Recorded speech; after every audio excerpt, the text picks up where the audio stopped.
Welcome to YouTube channel YRS class में एक बार फिर से आप सभी लोगों का बहुत बहुत स्वागत है। तो दोस्तों, प्रश्नावली 4 ई में प्रश्न नंबर 1 से लेकर प्रश्न नंबर 5 तक इसके पहले के वीडियो में मैंने अच्छे तरीके से आप लोगों को पढ़ा दिया था। यदि आपने अभी तक वीडियो नहीं देखे हैं तो नीचे डिस्क्रिप्शन में लिंक दिया गया है, वहाँ पर उस वीडियो को जाकर देख सकते हैं। तो दोस्तों, आज के इस पूरे वीडियो में हम प्रश्नावली 4 ई का प्रश्न नंबर 6 से लेकर के प्रश्न नंबर 12 तक अच्छे से पढ़ने वाले हैं। और दोस्तों, इसमें प्रश्न कह रहा है निम्नलिखित समीकरणों के मूलों के लक्षण ज्ञात कीजिए। तो दोस्तों, प्रश्न नंबर 6 से लेकर 12 तक समीकरण दिया गया है, लेकिन हमें इन समीकरणों के मूलों का लक्षण ज्ञात करना है। अब हम दोस्तों ये समझ लेते हैं मूलों का लक्षण क्या है, कैसे है, कब कोई मूल वास्तविक होता है, कब काल्पनिक होगा। इन सब बातों को अच्छी तरीके से आप सीख लेते हैं। तो दोस्तों, हेडिंग कह रहा है द्विघात समीकरणों के मूलों के लक्षण। किसी वास्तविक संख्या का वर्ग किया जाए तो प्राप्त संख्या धन संख्या होगी। यानी दोस्तों, अगर किसी भी संख्या का जब हम वर्ग करते हैं, चाहे वो संख्या माइनस में हो या प्लस में हो, तो दोस्तों आज जो संख्या आती है, जो संख्या प्राप्त होती है, वह संख्या एक धन संख्या होगी। अतः वास्तविक वर्गमूल केवल धन संख्या का ही ज्ञात किया जा सकता है। द्विघात समीकरण के मूल b² - 4ac के मान पर निर्भर करता है। अर्थात दोस्तों, जो आपका b² - 4ac है, इसे ही कहते हैं विविक्त कर, और इस पूरे फॉर्म को हम d से लिखते हैं। अर्थात d बराबर होता है b² - 4ac।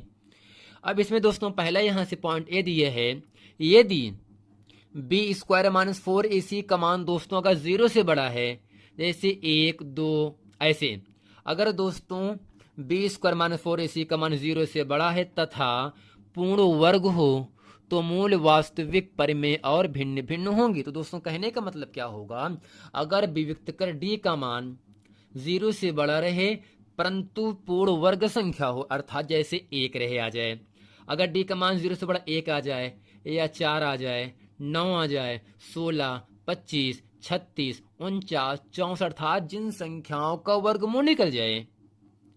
अगर दोस्तों d का मान 0 से बड़ा है परंतु जिस संख्या का वर्गमूल निकल जाता है वो अगर है, तब दोस्तों मूल वास्तविक परिमेय और भिन्न भिन्न होता है। b दोस्तों यहां से है, यदि b² - 4ac का मान 0 से बड़ा रहे परंतु पूर्ण वर्ग संख्या ना हो। अर्थात दोस्तों, जैसे अगर d का मान 0 आ गया, 2 आ गया, 3, 5, 6, 7, 8, 10, 11, 12, अर्थात दोस्तों अगर d का मान 0 से बड़ा है लेकिन वह एक पूर्णवर्ग संख्या ना हो, तब दोस्तों मूल कैसा होता है, मूल वास्तविक परिमेय और भिन्न भिन्न होता है। अब दोस्तों यहाँ तीसरा पॉइंट है, यदि b² - 4ac का मान 0 के बराबर हो जाए। अगर दोस्तों b² - 4ac को हम हल करेंगे, उसका मान आ जाए 0, अगर विविक्त कर d का मान 0 हो जाता है, तब दोस्तों मूल वास्तविक और समान होंगे।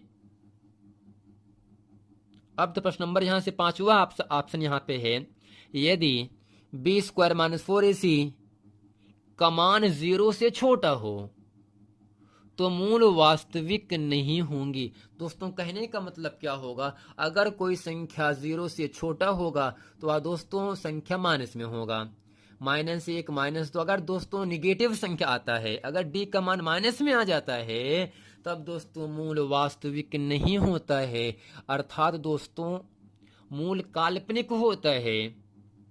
दोस्तों यहाँ से इतना समझना है, अगर b² - 4ac का मान 0 से बड़ा है परंतु पूर्ण वर्ग संख्या है, तो मूल वास्तविक परिमेय और भिन्न भिन्न होता है। अगर d का मान 0 से बड़ा है परंतु पूर्ण वर्ग संख्या नहीं है, तो मूल वास्तविक अपरिमेय और भिन्न भिन्न होता है। अगर d का मान अर्थात विविक्तकर का मान 0 के बराबर हो जाता है, तब मूल वास्तविक और समान होता है। अगर d का मान माइनस में आ जाता है, ऋणात्मक आ जाता है, निगेटिव आ जाता है, तब दोस्तों मूल वास्तविक नहीं अर्थात काल्पनिक होता है।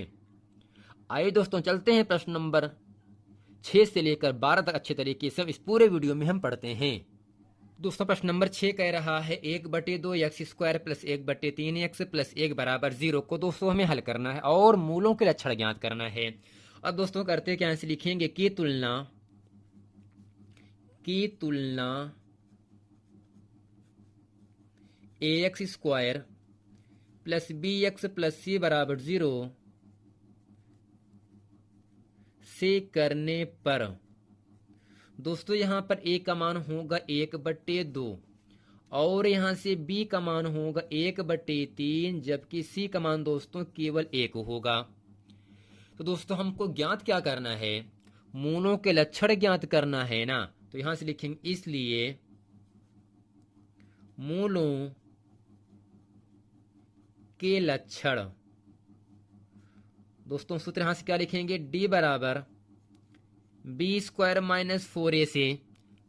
अब दोस्तों यहां से करते क्या है, d बराबर b का मान है 1/3 का होल स्क्वायर माइनस 4 गुणे a का मान 1/2 गुणे c का मान 1 है। अब दोस्तों करते क्या है, इसको पूरा हम हल करते हैं।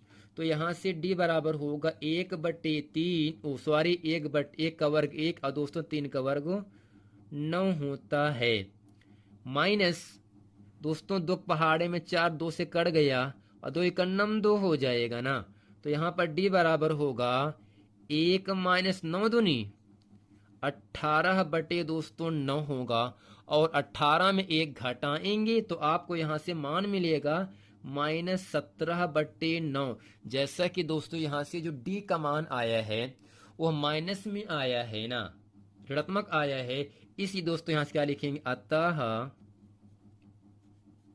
मूल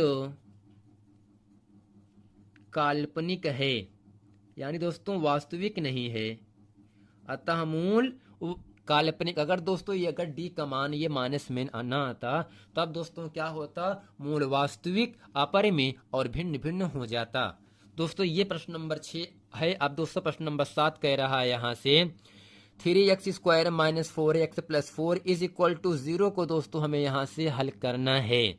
अब करते क्या है, लिखेंगे यहाँ से दोस्तों a बराबर क्या होगा 3, b बराबर होगा -4 और c बराबर होगा +4। लिखेंगे यहाँ से मूलों के लक्षण, इसलिए मूलों के लक्षण। दोस्तों सूत्र क्या होता है, d बराबर बी स्क्वायर माइनस 4ac और यहाँ से होगा d बराबर होगा b का मान -4 का स्क्वायर 4 गुणे a का मान 3 है और c का भी मान 4 है। तो d बराबर दोस्तों 4 का वर्ग कितना होगा 16 होगा, माइनस 4 3 12 12 चौक 48 और दोस्तों 48 में हम 16 घटाएंगे दोस्तों यहाँ से मान कितना मिल जाता है, 8 में से 6 घट करके आपको मिलेगा 2 और दोस्तों 4 में से 3 घटाएंगे एक आपको मिलेगा 3।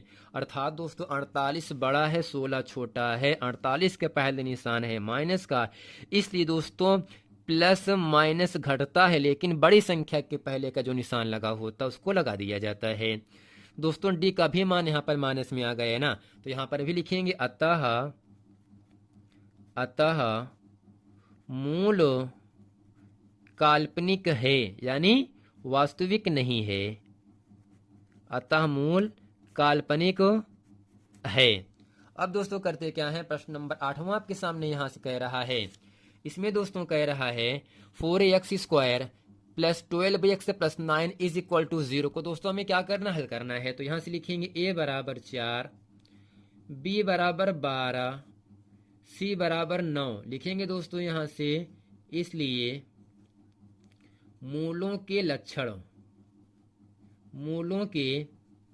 लक्षण दोस्तों d बराबर b स्क्वायर माइनस 4ac, इसे ही कहा जाता है विविक्त कर।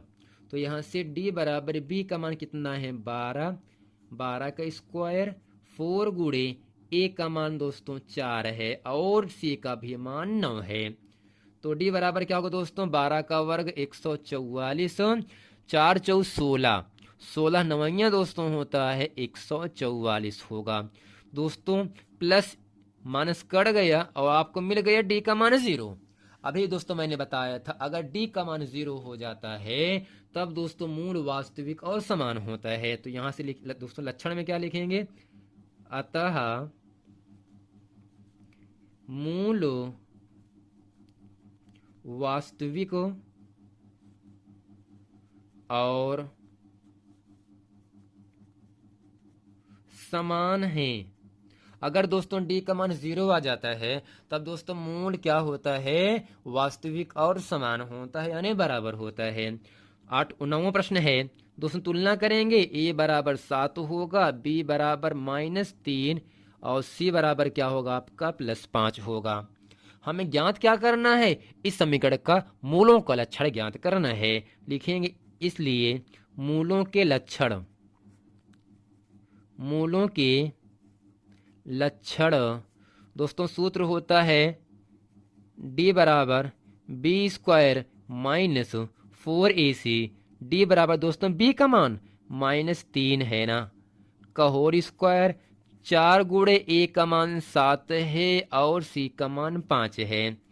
तो d के बराबर क्या होगा, -3 का वर्ग यानी +9 हो जाएगा, -7 7 × 5 = 35 चौका 140, कितना दोस्तों होगा 140 होता है। तो यहाँ से लिखेंगे 140 और दोस्तों यहाँ से 140 में हम 9 घटा देंगे, आपको मिलेगा -131। जैसा कि दोस्तों आपको यहाँ से दिख रहा होगा जो डी का मान आया है वह माइनस में आया है ना, तो यहाँ से क्या होगा, अतः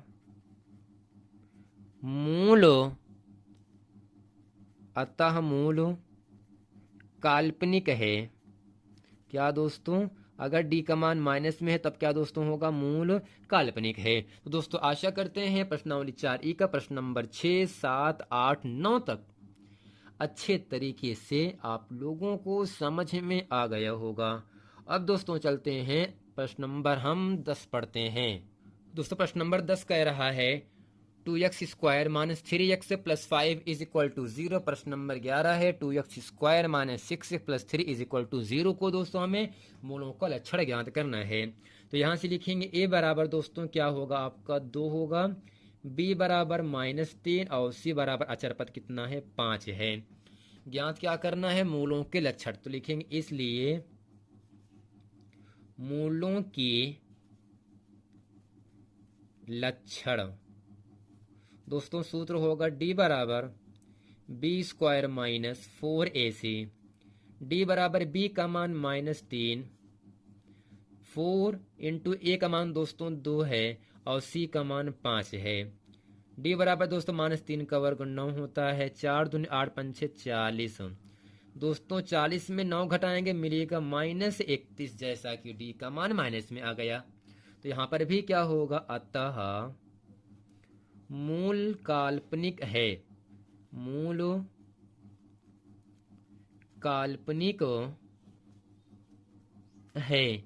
अब दोस्तों प्रश्न नंबर 11 है, तो यहां से तुलना करेंगे तो होगा क्या, a बराबर 2, b बराबर -6, c बराबर 3। लिखेंगे इसलिए मूलों के लक्षण, मूलों के लक्षण दोस्तों सूत्र होता है यहां से d बराबर b² - 4ac। तो d बराबर क्या होगा दोस्तों, b का मान -6 है और 4a का मान दोस्तों 2 है, c का मान 3 है। तो d बराबर दोस्तों क्या होगा, -6 का वर्ग 36 होता है, 4 दूनी 8, 8 तिरिक 24। दोस्तों यहाँ से क्या होगा आपका 24 हो गया ना। तो d बराबर दोस्तों 36 में 24 घटाएंगे तो आपको मिलेगा कितना दोस्तों, 12 मिल जाएगा। कितना दोस्तों मिलेगा, यहाँ से आपको 12 मिलेगा ना। अगर दोस्तों मैंने ही बताया था अगर d का मान 0 से बड़ा है परंतु एक पूर्ण वर्ग संख्या नहीं है, अर्थात इसका वर्गमूल दोस्तों होगा नहीं, या किसी भी संख्या का वर्ग 12 नहीं होता दोस्तों, इसका लक्षण क्या होगा, अतः मूल वास्तविक और असमान है। नीचे लिखेंगे अतः मूल वास्तविक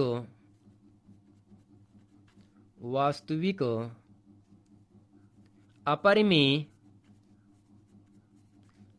में और भिन्न भिन्न होंगे।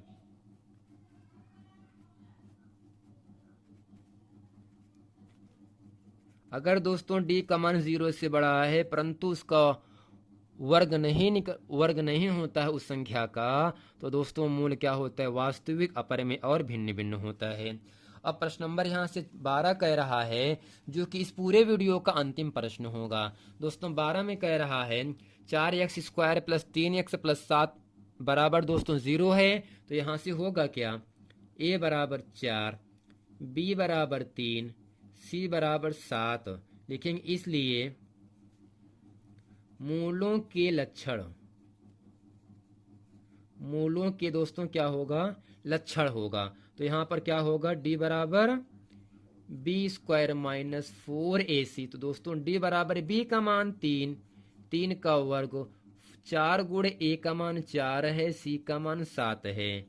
तो d बराबर दोस्तों 3 का वर्ग 9, 4 चौ 16, 16 सत्ते कितना दोस्तों होता है? 16 सत्ते 112।